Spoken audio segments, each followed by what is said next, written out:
मालिक मालिक मालिक की भेलो रे जमुना कलर कला त हक में छी तू की भेले बोल मालिक यहाँ के मालूम नहीं आई होली छे मालिक की रे आई होली छी आई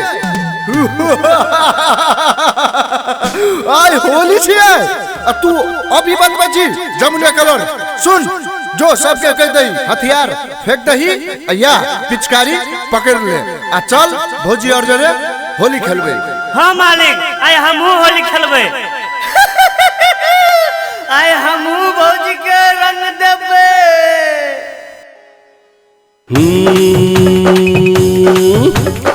लाल रंग डालो थी गुलाब रंग डालो अही बता दो ना भौजी कौन रंग डालो।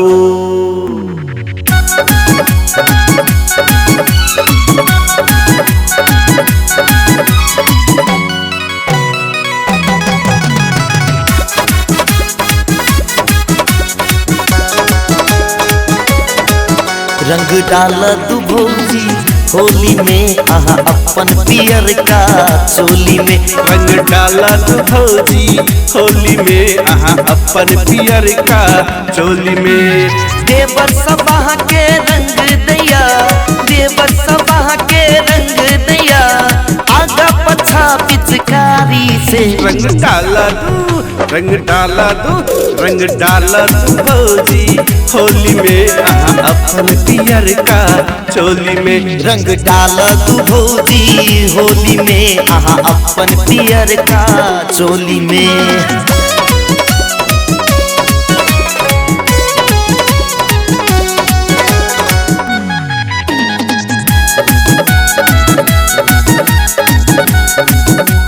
नखरा ने कर भौजी होली के दिन में नखरा ने कर भौजी होली के दिन में होली पर्व महानिए।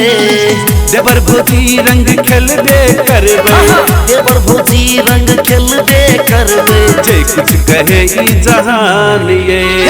देवर भौजी रंग खेलबे करबे जे कुछ कहे ई जहान ये। रंग डाल दू रंग डाल दू रंग डाल तू भौजी होली में आहा अपन पियर का चोली में। रंग डाला तू भौजी होली में आहा अपन पियर का चोली में।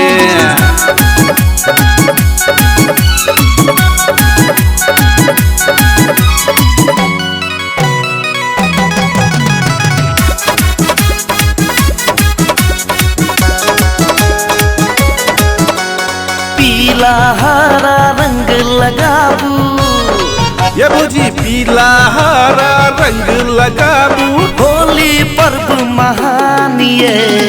देवर सबका से पिचकारी में रंग देवर सबका से पिचकारी में रंग भौजियों ने केकरो से काम हो।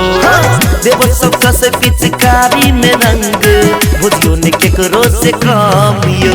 रंग डाला तू रंग डाला तू रंग डाला तू भौजी होली में आहा अपन पियर का चोली में। रंग डाला तू भौजी होली में आहा अपन पियर का चोली में।